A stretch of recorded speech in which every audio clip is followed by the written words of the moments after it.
What you're seeing in this video is two Iranians, young couple, dancing in a video that they uploaded to social media. They were apparently, they're engaged and they're just having a lovely night dancing, and they wanted to share the love that they feel with their followers. And apparently they have a lot of followers, a couple million followers actually on social media, especially on Instagram. That video was all that it took for the Iranian regime to sentence each of them to 10 years in prison for the dancing that they did.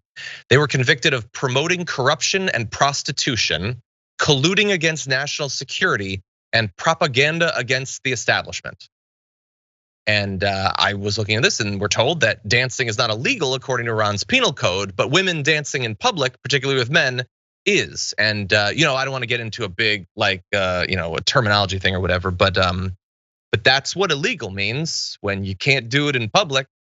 And so it looks like it's illegal.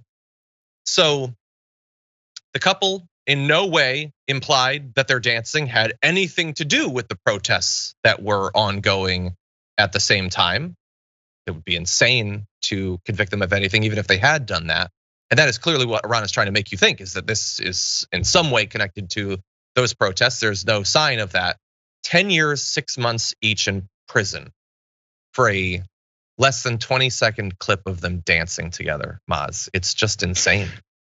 It really is. It goes back to what I was saying. It's an attempt to control women. It's what we see in Afghanistan when they say women are no longer allowed to go to school again.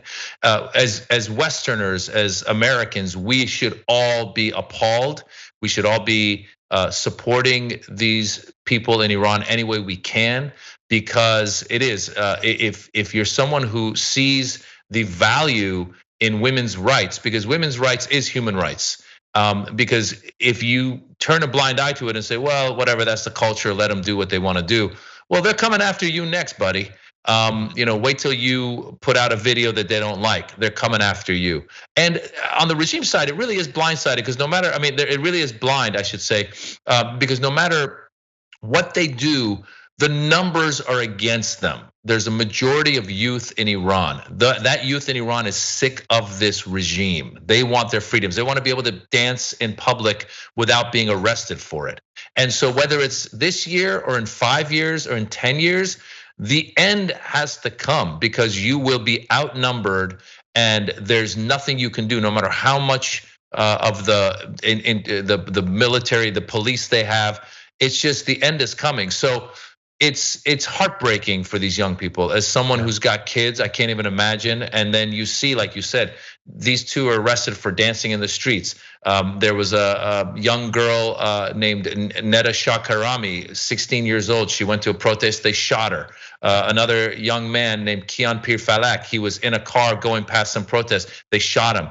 And they're unapologetic. That's how this all started out. This started out by killing Mahsa Amini and then not admitting to the fact that they killed her, a young 22-year-old woman from the Kurdish region of Iran, whose hair was out of her hijab just a little bit. You would think that they could have gone up to her and said, hey, could you just cover that up, if that really is your laws, which, by the way, are crazy in itself. But there was other ways to solve it. And even if they went to the extent of having killed her, then admit it and punish those who did the crime. And yet, instead, they turned around and said, oh, yeah, Mahsa Amini died of natural causes while they were in their custody. It's all a load of crap. And it really just upsets people. And again, you sit there and you go, what can I do?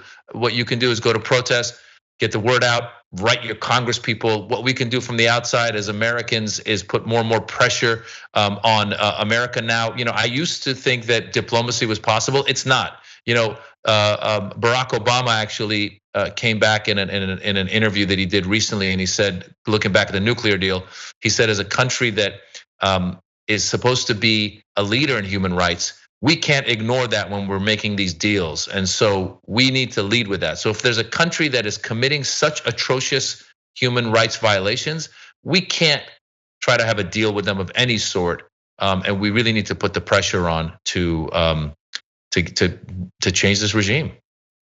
Yeah, they desperately need help, and this is not sustainable. It's It's just utter madness. That couple didn't even have lawyers, by the way. Yeah, of course No not. chance whatsoever. Yeah, why would they? If they had a lawyer, right? Yeah, no, just I'm not going to go into a whole big thing about it, but this is why I continue to say that, like, of all of the individual things threatening human potential, the potential of our society and of our civilization, male weakness is the number one thing. It leads to so much of this. They're just frail, broken minds. Their emotional, like, lashing out, their need to try to control things, to feel briefly the power they think they should have, gets into everything and ruins everything.